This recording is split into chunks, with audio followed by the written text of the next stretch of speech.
All right. So this is, thank you everybody for coming. This is training number 5 out of 5. This is our Ask the Broker session.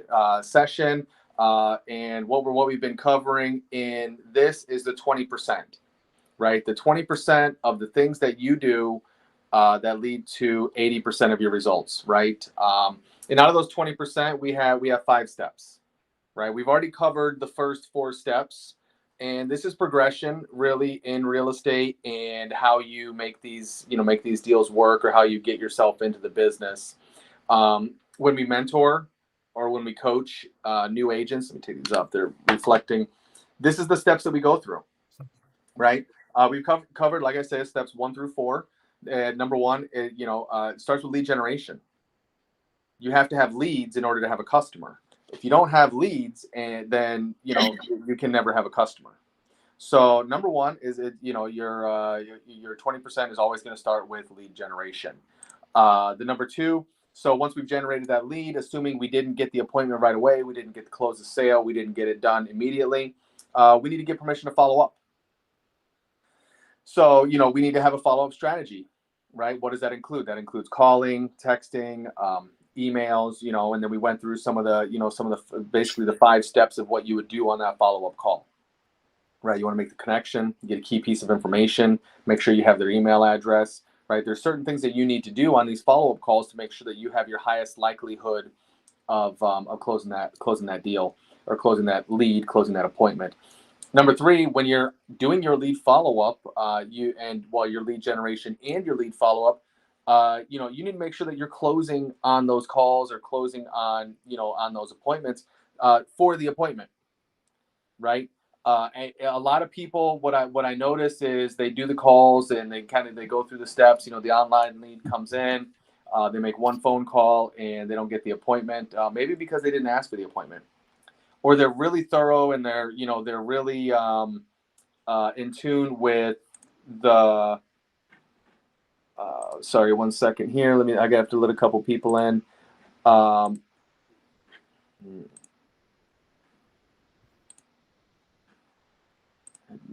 Admit. Okay.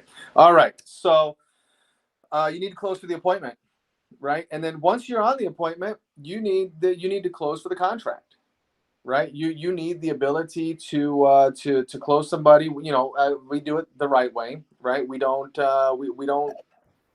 close somebody that's not on a property that they're not ready to buy, or that they're that they wouldn't want to buy in the first place. But you close them because our job is to get this deal done for them, right? Our job is to help some of our customers get out of their own way to be able to do this, right? And if we've done this effectively, then we get to the next step, right? So we've done our lead generation, we've done our lead follow-up, we've got on the appointment, we closed for the contract, we wrote the contract, and now what do we need to do, right? We have a property pending, we have a customer that wants to purchase this house, that wants to do this, that wants to follow through on this transaction. Now we need to close the sale, right? Just because you wrote the contract, you have the property under contract, doesn't mean that this sale is necessarily going to close. You still have some pitfalls and you still have some obstacles that are going to be in your way while you're dealing with with this transaction and the sale. So that's what we're going to talk about today, right? What are some of the things that once you get to that step that are going to get in your way? And we're going to cover it on 2 sides. So we're going to start with the selling agent side. So we're going to go through some of the pitfalls, some of the obstacles that come with having a contract and you're on the selling side. So selling side, just to clarify, I know that there's some confusion here, is not the listing side. The selling agent is the agent that represents the buyer, right? So selling agent, when I say selling agent, when we say selling side, you're going to think buyer's agent, right? The technical term, is selling agents. So, some seasoned people, they don't necessarily know what the difference is. So this right here, this should look familiar to you, especially if you're one of our agents. If you're an agent here at Moran Executive Realty, and you've worked with our transaction coordinator, this is how we track our contingencies. Contingencies are very important in a contract because they're what gives the buyer security that, once they're doing their inspection, make sure there's no issues, right? They can get out of the contract if there is, right? Do the appraisal, make sure the property's actually worth what they offered, right? Nobody wants to overpay for something. I think everybody here has probably bought a car at some point, and then 2 days after you buy your car, you continue to look, and then you see that same car is for sale at a lower price, lower miles, right? Maybe better condition. And you're like, dang, man, if only I would have waited, right? We don't want our buyers to have buyer's remorse. So all of these things are so that our buyers, when we're on the selling side, can go into this transaction with absolutely as much information and knowledge as possible about this property, right? So, one of the things that we need to make sure that we're doing as well while we're going through the transactions and the timelines is make sure that we're updating our customers, right? I tell my agents on my team, if you have to, or if your customer reaches out to you and they ask you what's going on in the transaction, what's going on in this deal, you failed, right? Part of us and on the transaction coordinator side, we have systems and processes that ensure that our customers get an update at least once a week. Right, at least once a week, whether there's something to update them on or not, we're updating our customers, right? We're letting them, hey, look, we're kind of in that stage. You always kind of get to that stage where, it's kind of like everything's done and you're just waiting to close. But we still let our customers know, hey, look, not much of an update this week. We're just waiting to close on this transaction. But if anything changes, we'll let you know. Maybe next week's the same way, right? Hey, clear to close. We're ready to close, and then everything kind of picks up again. So, but regardless of what it is, we're always giving them updates. We're always talking to our customers, and that's very, very important as you're going through these transactions with your customers. Even if there's no update, make sure that you give them that update, right? As things change, as we go through the process, we need to, we're going to come across certain obstacles. Well, this is where we need to know how to fill out an addendum, right? If there's an inspection problem, if there's an appraisal problem, which we're going to cover on our next slide, this is where we need to really, to be able to hold this deal together. Assuming this is a house or this is a home that this buyer can actually buy, that that they can live in and be happy there. And if we know that, then our job is to make it happen, right? So let's go ahead and jump into our first obstacles, right? These are our number one deal breakers right here, right? These are the things. The inspection and appraisal are the two things that we always do them first. As soon as besides the deposit, right? So you get the property under contract. Usually the deposit, the contract defaults at 3 days to make that deposit. Make sure that deposit's made in 3 days.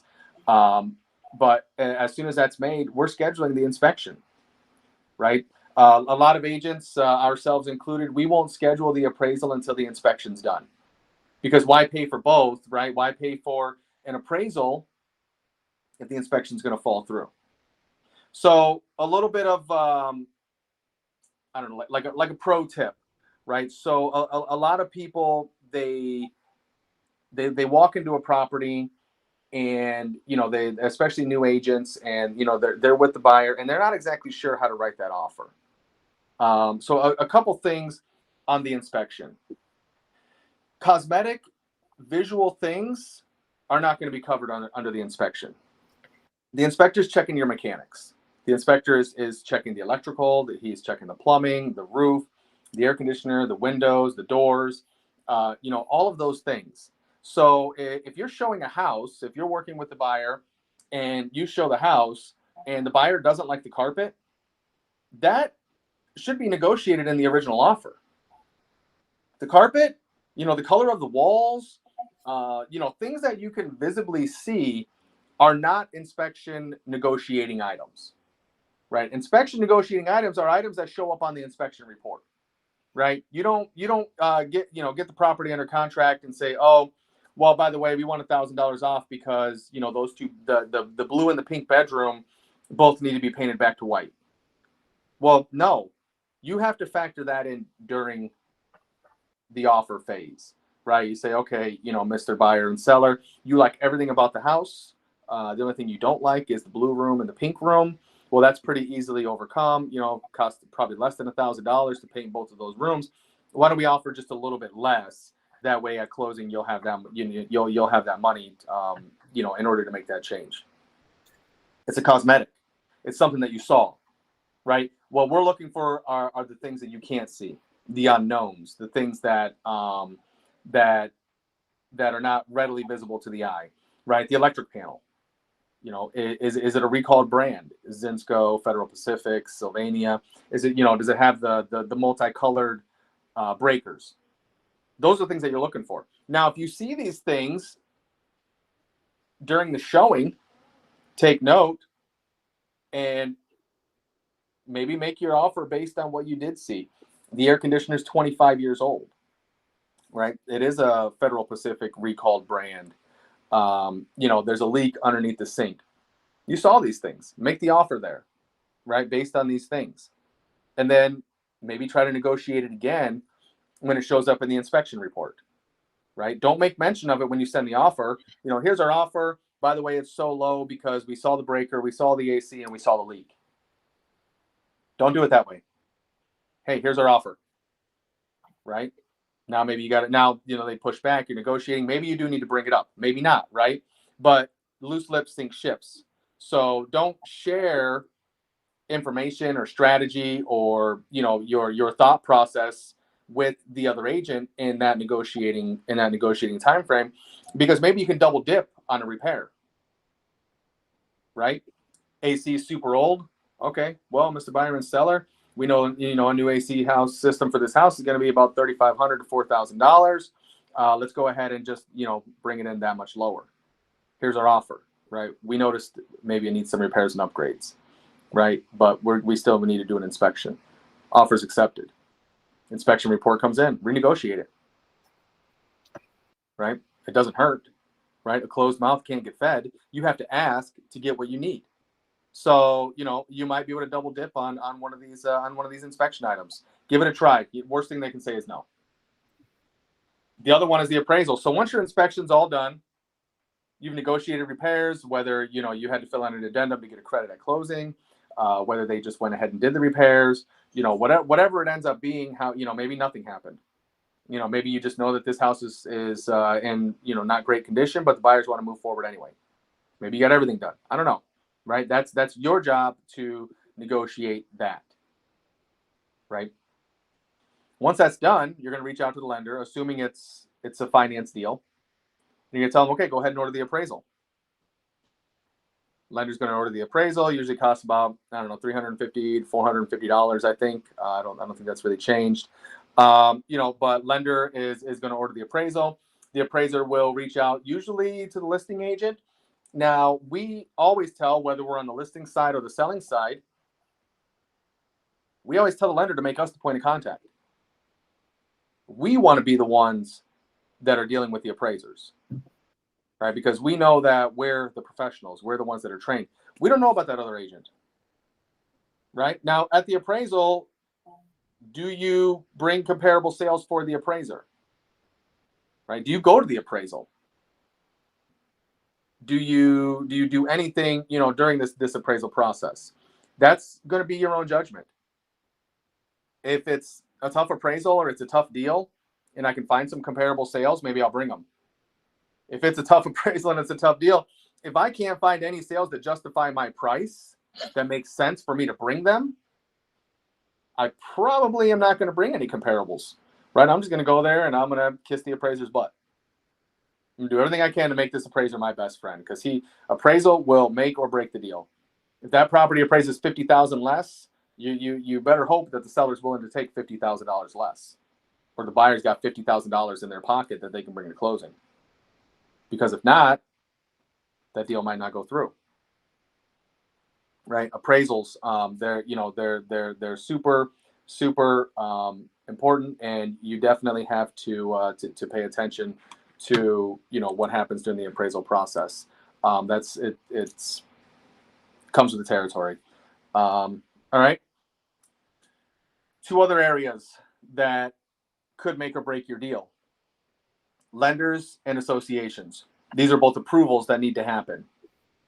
If you're dealing with a quality lender and they give you a pre-approval for your buyer, then you should pretty well know that it's going to close, right? Unless something comes up in the 4-point, maybe they can't get insurance on the property, unless there's something that they didn't catch. But if you're dealing with a quality lender and they give you a pre-approval, the right lender, it's good as gold.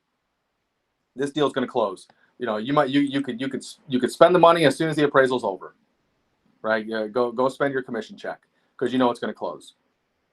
Right. So it's super important to ensure that you're working with the right lender, because the wrong lender will put your buyer's escrow deposit at jeopardy.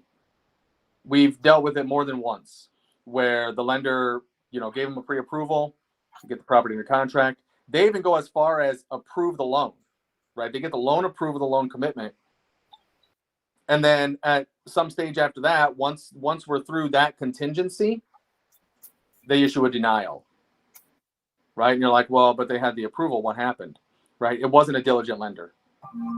If you're recommending a lender, you really need to make sure that this lender is going to give you the highest likelihood that you're actually going to be able to get this property closed. If you recommend a bad lender, not only is your reputation on the line, but your customer's money's on the line, right? And both of them are very, very important. Your customer's money is probably more important than your reputation.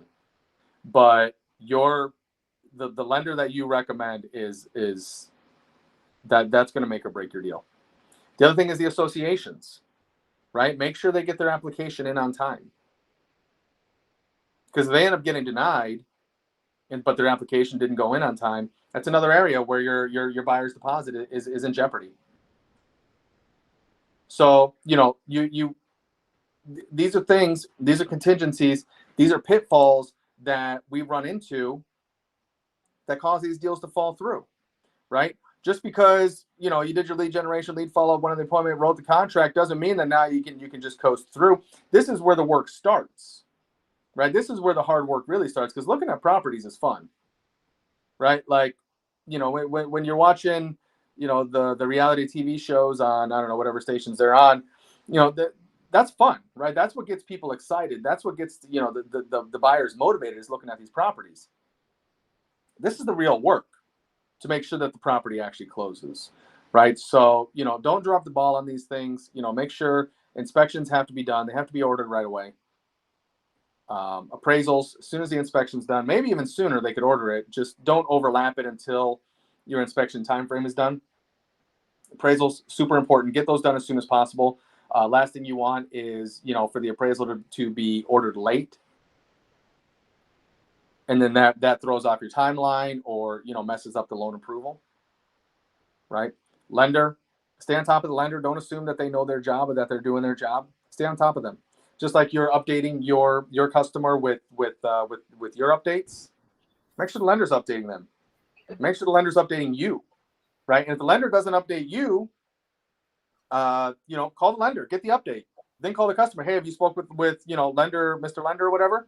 No, I haven't. Okay, well, I just spoke with him. Here's what he said. We're all good. Don't worry, right? Or he's still waiting on your documents that he asked for 3 days ago. Are you going to get those over to him? This is our job as realtors. This is our job.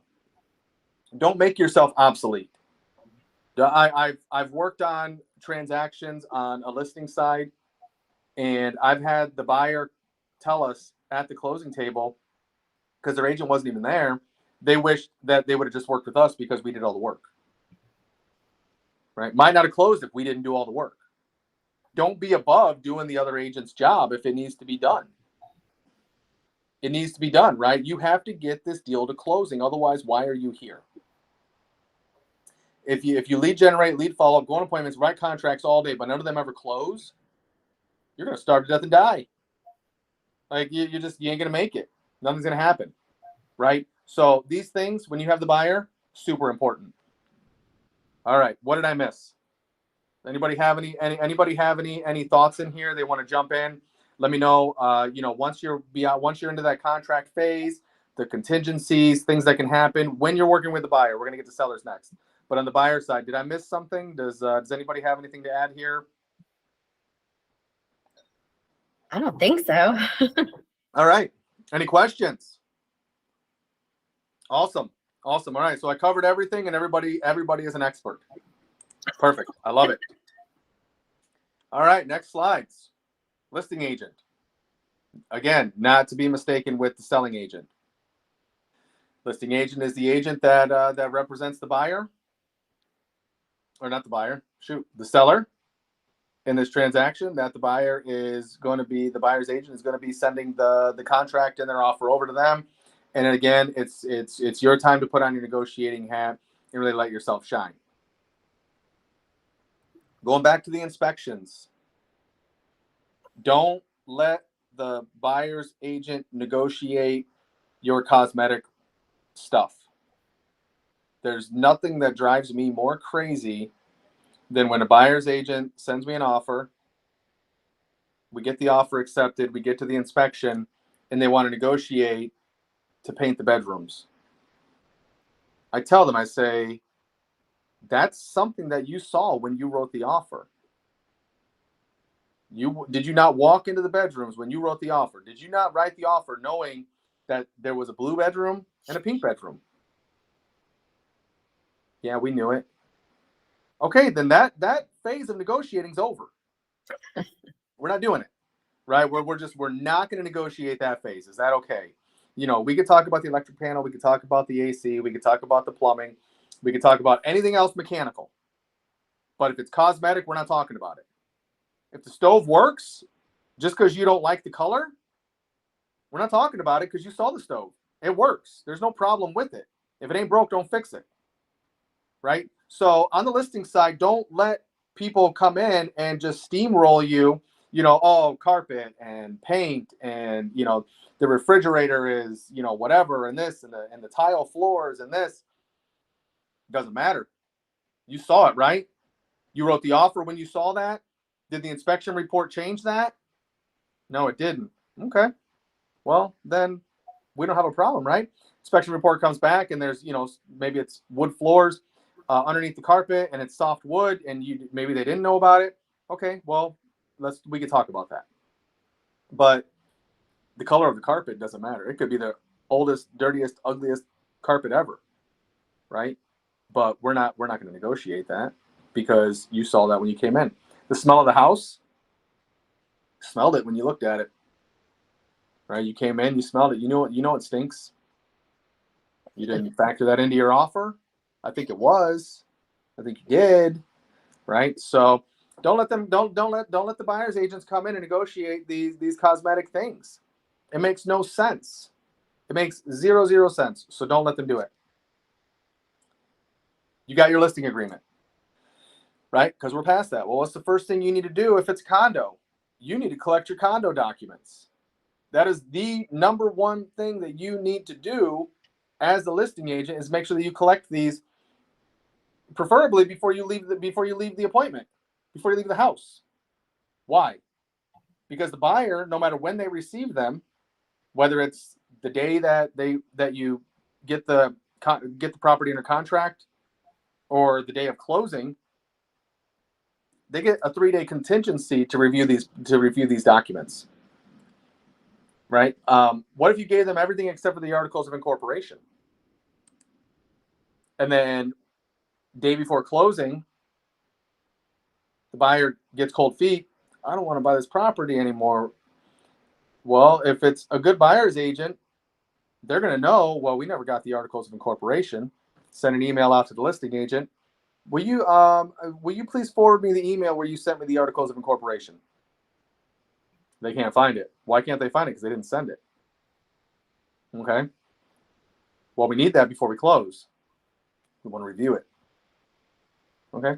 Listing agent gets it, sends it over. Buyer now has 3 days to review it. Buyer cancels. Listing agent and the seller have no recourse. This is not a waivable right. This is not something that the buyer can say, I don't need the condo docs. Don't worry about it. They could say it, but they still get 3 days to review it. Like if the buyer says, don't worry about the condo docs. I don't need them. Don't even send them. They can put it in writing. You can sign an addendum. You can do everything. And they still can request the condo docs at any point. Change my mind. I want the docs. Oh, but you waived that right. Yeah, but that's not a waivable right. Oh, so what does that mean? That means you as a listing agent failed. Right? Like you as a listing agent, you definitely failed. Get all of the documents. What I tell everybody is disclose, disclose, disclose, disclose. You know, I had a situation where I had a guy buying a foreclosure. It was a townhome, and when the bank owns it, the bank doesn't give any condominium documents. And so I told him, I said, we actually, you'll have to purchase them. He didn't want to purchase them. He didn't want to look at them. And then later found out there was something he didn't like. And then he was upset with me, but I had it in writing where he said, I don't need to purchase the condominium documents to move forward with this transaction. But I told him, I said, you really should purchase these condominium documents, and he didn't do it. Yeah, rules and regulations are huge. I made a mistake very early in my career. I took the seller's word that they could rent I think it was a townhouse. Like it was like an attached home, like a single family house, but it was attached to another one. It was like a full house. And the owner told me that you could rent it right away. So I put that in the MLS. You could rent it right away. Cool, no problem. And then later on, I didn't get all the documents right away. And actually the property sold really, it went under contract really fast, and I was still trying to get the documents. I got the documents, and I saw that you can't rent it right away, and we sent everything over to the buyer's agent. I don't know if they must not have reviewed it or whatever, but they ended up they followed through with the deal. And then I saw the property like 2 months later was back on the market, and I called the agent. I was like, what happened? He's like, well, you actually can't rent it right away. I was like, well, I sent you those documents, right? So because we sent those to them and we did it within a timely manner, they had no recourse, right? They didn't even bother to reach out to try to like cancel or do anything, because they were like, well, it's too late, right? Like everything is too far along. There was just nothing they could do. They didn't review the documents. So, review the documents for your customer. If you know your customer is buying a property as a rental, then make sure that you can actually rent it the first year. Like, if they have 5 dogs, make sure that they can actually have 5 dogs in that community or whatever. Because just because the other agent tells you that it's true, it doesn't mean that it's true. Right? Our jobs are to protect our customers. Now, this is the listing side, right? So we don't, the buyer side, okay, we'll disclose everything. We'll give them all the documents. It's not our job to interpret these documents for the other side. Now, we do deal honestly and fairly. We're not lying. We're not, we don't misrepresent. We don't do anything illegal, immoral, or unethical. But mistakes happen. And Florida is a caveat emptor state. Buyer beware. Trust but verify. Okay, yeah, I really like this condo. Lisa told me that I can rent it in the first year. So really happy about that. Lisa, can you go ahead and send those documents over? Lisa sent them. I'm going to open them and I'm going to go through them. Full disclosure, I don't know if anybody ever actually reads the Declaration of Condominium or the Articles of Incorporation, right? Those are like legal documents. But it doesn't hurt to flip through them. Read the bold print, read the caps. Some of them are from like, the 1900s. But you got to go through them, right? The financials, make sure it's the most recent, not the previous year. That'll catch you up. You send the financial statement from, December 31st, 2021. It's not the most recent, is it? So if it's not the most recent, then we probably have a problem, right? Because now you go back and you say, hey, look, this wasn't the most recent, right? So don't put your customers in jeopardy of these things, right? Sometimes and we take advantage of this. So a little pro tip that we do when we're doing a transaction, if we don't get these from the from the other side, we'll get them on our own, but we don't tell the other side that we got them. And we hold that as a contingency. So if our customer on the buyer side has a problem, they also have an out. Condo docs have saved our buyers' deposits so many times, right? We don't chase the listing agent for them. We can just get them, right? Like we can just get them. Seller didn't give them to us. So now there's a problem. Seller, we still need this, right? Like you have to protect your customer. You have to protect your transactions. So, that's just a little pro tip that, we'll get them. We won't tell the other side that we got them. Again, loose lips sink ships. Who wins negotiations? The one with the most information, right? If you know a little bit more than the other side when you're negotiating, then you have an advantage. But if you tell the other side what you know, maybe your advantage, diminishes somewhat, right? So get your contract, get your property listed, bring this checklist with you. It's in Trello. Everybody should be on Trello. If you're not on Trello, if you don't have access to Trello, well, if you're an agent in the office, I think there's quite a few people that maybe aren't agents yet, but you guys should join. Just saying. We'll give you some more pro tips when you're ready to join. But go into Trello, download this, and if the seller doesn't have everything, just leave it with them, and then don't forget to follow up on that. By the way, did you ever get the condo governance form? Whatever it is, whatever they didn't give you, make sure you got it.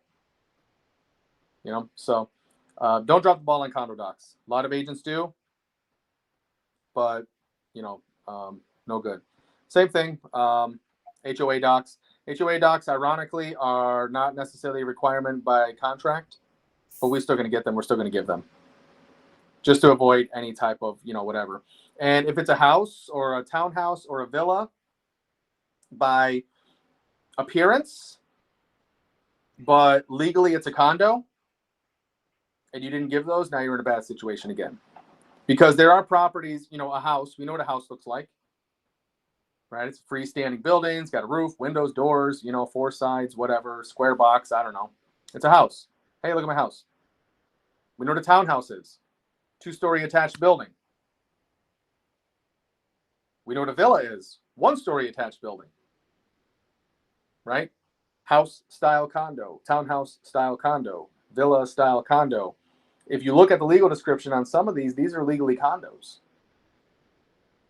So don't get confused just because it's not, a box inside a box with a bunch of other, surrounded by a bunch of other boxes. Like it doesn't look like what you would consider a condo or like an apartment building, right? Just because it doesn't look like that doesn't mean it's not a condo. Look at the legal description. But no matter what, we always collect all the documents and we always give them. Every time. Without fail. You have to. Uh-oh.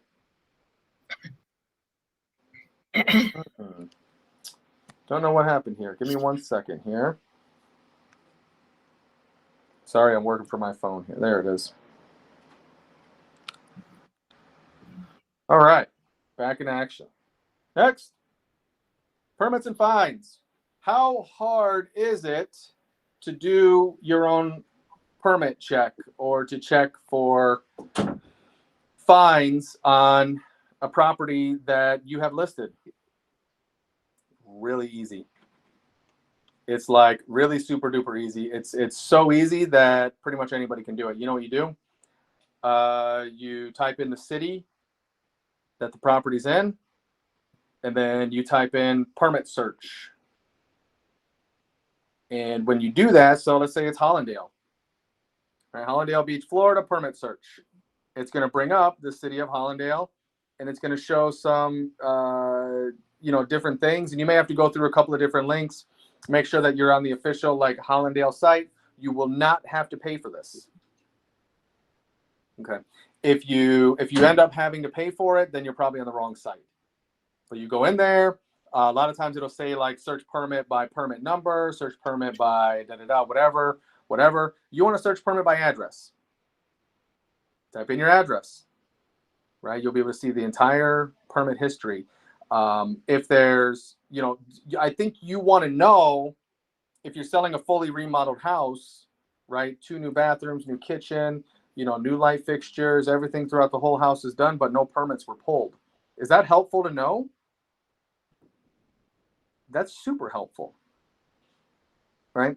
Are our customers always completely honest with us? Probably not, right? So, again, trust but verify. Caveat emptor. Make sure that exactly, what the circumstance, with this property is as it pertains to permits, fines, and all of these things here. You have to know. It's your job to know. So if they didn't tell you, maybe you need to go out and find it on your own. Super easy to do. And if you don't do it, it's because you're lazy. It's not because you can't. It's just because you're lazy. And that's it. And, that's okay. Some of us, we have lazy days. Right? And back to before. Make sure you're updating your sellers regularly. Do they know how many, maybe they don't live there. Do they know how many showings they've had? Are you getting feedback for them? Are you giving them the feedback that you're getting? Feedback is super important, especially in a property that doesn't sell. Well, they said your house smells like, I don't know, bad breath. Maybe we should address that smell. Maybe it would sell. Well, they don't like the carpet. You get enough of those. Does it make sense to maybe change the carpet? Lower the price? Offer a credit for the carpet? This feedback is what's going to help you sell the property. So if you have a property listed, but you're not getting feedback on your property, I mean, how do you know why it's not selling? Call the agent, right? Don't wait for them to do the showing time, automatic feedback. Call them. Hey, you showed my property yesterday at such and such time. I just want to see, what your customer, whatever. Oh yeah, my customer liked it, but they thought it was a bit overpriced, so we're not going to send an offer. Oh, the price is the issue. Well, what if you just send me an offer and I'll talk to the seller and I'll make sure that the seller gives you a counter offer. Maybe we can still put this together, right? What does your buyer think it's worth? They think it's worth this. Okay, great. Send that over to me. Let me present this to the seller. I'll get you a counter offer. Maybe we can put this together, right? We don't know if we don't try, but because you didn't call for that feedback, you don't know that. You can't put that deal together, right? Feedback. It's super, super important. Another pro tip, another thing that we do when we have a listing, especially if it's an overpriced listing, right? Because that's the problem. Like an underpriced listing, I don't think you have a problem selling it. Market price listing, it's going to sell in whatever time frame that market these properties are selling. But an overpriced listing, you're gonna work. You have to work. So what do? You set up a search in that community, like you're working with a buyer that wants to buy in that community. All the active, all the pending, all the sold, all the backup, all the canceled, all the withdrawn, right? Depending how big the community is, maybe you send them everything in that community if it's a smaller one. If it's a big community, then you narrow it down, right? With a pool, waterfront, within, so many square feet of what this house is, whatever it is. And you set them up on an auto email campaign, right? Whether it's concierge and you're looking at them or it just automatically goes out to them. What does that do when you have an overpriced listing? Well, like everybody, we all want to know how much our house is worth. We always look at the flyers that, the postcards that come in mail that tell us, what's sold in the neighborhood. They want to know. And when you're not getting showings, right? 2 weeks, no showings, 10 showings, no offers. Hey, have you been getting the emails that I've been sending you? Yeah, I've seen it. Yeah. Have you noticed? It seems like, we are a little bit overpriced, right? Right. They already know in their head, right? People might play stupid, but they're probably not stupid. And if they are stupid, then I don't know. But more than likely, they've been looking at these things and they're putting it together. And they're figuring out, oh yeah, my property's overpriced. They're waiting for this conversation. They know it's coming because it's overpriced, right? So make sure, do these things. Set your sellers up on a search. Let them know what's going on in their neighborhood. This way, when you do have to have that tough conversation, It'll be a little bit easier. All right, I've got to finish the rest of this on the road, actually, guys. So I'm going to turn this camera off, but I'm still going to be here. All right. So moving on. What did we miss? Does anybody have any thoughts, any input, any suggestions on anything else on the listing side that that we may or may not have missed? I don't know if we missed it, Joe, but I have a point.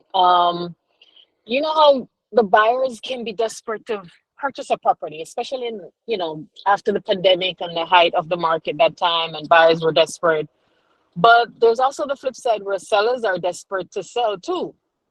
And as a listing agent, I think if we're aware of that, yes, but when it comes down to negotiations, we need to be careful, and I've had situations where I've heard the listed agent mention, oh, they're moving out of state and they need to XYZ whatever, and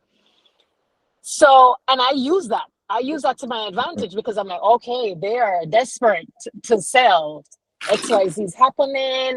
I can get back this amount for my buyer. It's nice when you're on the buyer side, you can do that, but I think, as if we're listing properties, we ought to be very careful of that. Careful of what we say, because that can be used against us, and then there becomes that push, right? Because the buyer's agent, the selling agent is pushing like, oh, I need this for my client. They're desperate, so I can get it. So I always make sure I'm very careful not to let too much off, not to say too much when it comes down to when I'm representing the seller. I always make sure I don't. And then one other thing I kind of wanted you to touch on is yeah, there's a cosmetic stuff. You were talking about inspection. There's a cosmetic stuff, and then there's the mechanical stuff, right? A lot of times, you want to push back and say, hey, as a listed agent, hey, this is an as-is contract. Seller really doesn't have to do anything. They don't have to. But can you go over like some of the reasons when you would, and I've used a couple of them myself, but can you go over the reasons that you actually push in situations like that, where, okay, yeah, so there's this contract and seller doesn't have to fix anything and buyer can walk away XYZ, but you really push to get a credit to the selling agent because you're afraid the deal might fall apart, there's something going on, XYZ. Can you go over some scenarios like that? I actually had an issue not long ago with a condo where I was listing the condo for sale, and they really were unsure of what the total assessment was. And I found some paperwork, but the paperwork I had, I guess I didn't read it right, but the assessment was way larger than what because I asked them, and they said, oh yeah, that sounds right. And then finally I said, listen, we really need to know what this payoff is. And when they finally dug around a little bit, they found that the assessment was about $30,000. We thought it was 12, so it was quite a big difference. And also because their building hadn't started, they hadn't actually started the construction. Not very many lenders would lend on it, so that was an issue too. So that's something to find out too. Assessments and when they're going to start the construction, and if anyone lends on it, if you should list it as cash only. Yeah, for sure. And back to your first point real quick, Lorna. Yeah, I agree with you. A lot of agents give away the farm on the phone. And, this is where I have a lot of these little cliche sayings that I say, but it's so that we can remember them, right? Loose lips sink ships. Like literally, don't give up. Yeah, my seller, they really need to sell. They're, the husband lost his job, and, they got to move to Texas for his new job, and they can't afford to buy another house until they sell this one. Well, if I'm the buyer's agent on hearing this, I'm going back to the buyer and first, do you have any offers? Any coming in? How many showings? Get as much info as I can, right? Right. Loose lips sink ships. And also, the person with more information usually wins the negotiations, right? So I'm digging and I'm probing, right? Why are they selling? What are they doing? What's going on here? What is this? What is that? Whatever it is, right? Get as much info as you can, because you can use that. and give as little info as possible, right? Why are they selling? Oh, they just, I don't know, tired of the house, whatever, right? They don't need to sell, right? Doesn't matter, right? Like you don't need to tell the whole truth, everything about, every detail of what's going on in that with your customer, whether it's on the listing or the buyer side. Oh yeah, my buyer really needs this house, man. They're living in a hotel right now, and they haven't seen anything else they like. This is the only house that we've seen. We've seen 100 houses. The only one they like. Did you give away some leverage by saying that? I think yes. Right? Loose lips sink ships. Right? Don't give away a bunch of information. And then regarding stuff that we push on. So when we're negotiating, I try to take myself out of the equation. It has nothing to do with me, right? I don't need to live in the house. I don't need to, I'm not the one who's, it's not my house that I'm selling. It has nothing to do with me except that I'm here to represent my customer, right? I'm representing the buyer or the seller in this transaction, and that's it. So take yourself out of the equation. Don't be the hero. Right? Don't be, the AC is 5 years old, I'm going to get him a new one. Well, that's stupid, because did your buyer even care? Right? Find out what your buyer is actually concerned about and push on those. Right? And make sure that your buyer knows what to be concerned about. Oh, yeah. Well, roof's 25 years old and it's got 3 leaks, but that's okay. We can deal with it. We'll patch it up. First time home buyer. Well, no, it might not be that simple. You might need to put a new roof. Right? Maybe you have to recommend a second inspection. Hey, look, we need to get a roofer over there, see how much that roof's going to cost. Right? But take yourself out of the equation. It doesn't matter what you think, what you feel. We don't matter, because we're not buying it and we're not selling it. We're just representing the buyer or the seller. And obviously we want to do a great job for our customers, but there's no reason to make a mountain out of a molehill. Right? There's no reason to make things bigger than what they are, right? Get the deal done for your customer, because that's how you win. If you can't get a deal done because you got stuck on little details, then you didn't do a good job for your customer, right? When's the best time to buy a house? 5 years ago. When's the next best time right now? Right? These prices today are going to be a bargain 5 years from now. And if you couldn't get your buyer to the closing table today, 5 years, they could have had, $100,000 in equity. They didn't get it because you couldn't, because you made a mountain out of a molehill. Let them tell you what the problem is, right? Let them tell you. Don't make problems. Hey, look, here's a report. Here's everything. Ta-da. Okay. I wanted to know, how would you handle an owner who refused to pay for a second inspection if the inspection is requested by the bank? An owner? What? I think I'm not following. Are they refinancing? Okay. I know I had a listing where we had an inspection, and then the bank requested an additional inspection. The owner refused to pay for an additional inspection. And I actually had to pay for the additional inspection. Why but it was for the buyer, right? The inspection was for the lender, so that would be the buyer's lender? The buyer, yeah. So why was the buyer not willing to pay for it? Nobody was willing to pay because he already paid. Right, but I mean, it's if it's the buyer's lender, then to me, okay, this is your lender, this is your responsibility. I didn't choose your lender. My lender wouldn't have needed that second inspection, right?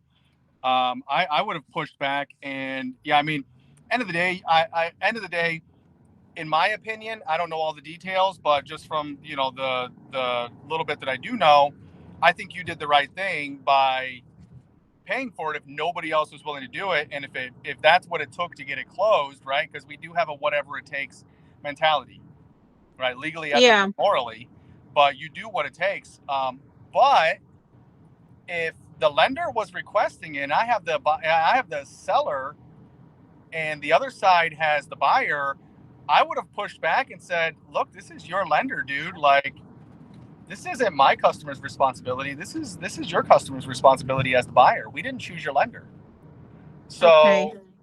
that, yeah, I mean, Uh, did they I have a have reason why they really wanted the seller to pay for that? no, I don't remember, but it happened a long time ago and it became a big issue. So to eliminate any problems, I just went ahead and paid for it. And that resolved it. And yes, we closed. But I have another question where the owner, after accepting the offer, and we went through, we did the inspection, everything is ready, we wanted to close, and then the owner changed his mind about selling. Yeah, that happened. We've had that happen to us. How would you handle that? So again, I don't, I take myself out of the equation. I ask the buyer, what do you want to do? Here's your options, right? You can sue them for specific performance, right? The buyer could sue them. Usually, well, we've never gone through that route personally. I don't know if anybody on this call has. I would be curious if you have. But the kind of the conversation that I have with the buyers is, look, this sucks. This is terrible. This is bad. This is, I mean, it's all kinds of bad things, right? But at the end of the day, if you really want to sue somebody to force them to sell their house, I get it. They put you in a bad situation, right? Now the broker can, you can always go to the, go to the agent. Hey, look, number one, we can sue your seller for specific performance. We can force them to honor the terms of this contract. Number two, we did bring you a ready, willing, and able buyer. So even if your seller decides they don't want to sell the property, they still owe a commission, right? Does your seller still want to proceed with canceling this contract? Yeah. It was my listing when that happened, and I actually brought the buyer as well. But I had what I found out is that another realtor who actually came and showed the property, she managed to get to the seller, my customer or my client, and she had him change his mind. So I found out violation right there. So that's absolutely. Yeah, and it did cause it caused a lot of frustration. But I just wanted to know if there are different ways other than to threaten him with, they can sue you to force the sale or anything. That way I can just things that I can keep in mind to use it in the future if it happened again. I mean, I think again, to me, it always boils down to, taking myself out of the equation and, what is, talk to the seller, like, why are you changing your mind? What's going on here? Right. And see if it can be worked out. And if it can't, then, unfortunately it can't. I mean, you can't force somebody to do something without the court of law. So, and if the buyer decides they want to, then they can. I don't know. Does anybody else have any thoughts on that? No. Yeah. So, but that's thank you. We've been through that, more than once, and it's a difficult one to deal with. I will say one thing, going back to your first case, though. So I have a policy, and there might be some of my customers on here as well, and so they'll learn my policy here. So whenever I'm working with the buyer, I usually don't pay things, or actually in any transaction, I usually don't pay for things up front. Now, if it has to do with the listing, then I will, right? But like, for example, a lot of people, and look, you guys govern your relationships and, whatever, how you do it. But I bought too many lunches for like buyers, and they didn't end up buying anything. And then you're just kind of like, well, that was, waste. So I don't know, just a little side note there. Normally, until they're like a past client, I usually, I try not to pay for extra things. The inspection was probably still the right thing to pay for because it got your deal done. As long as it closed, it wasn't bad money. But what's unfortunate is when you pay for things like, say, for example, that inspection, and then it doesn't close, right? So now you've got, insult to injury because number one, it didn't close, but number two, you laid, your own money out, that likely you're not going to get refunded. So, Right. but Thank you. whatever it takes, right? So, that's Okay. where we're at. All right. So we got the contract, you get through inspections, appraisals, lien search, title search, everything comes back. You get the clear close, and then we're on to the settlement statements, right?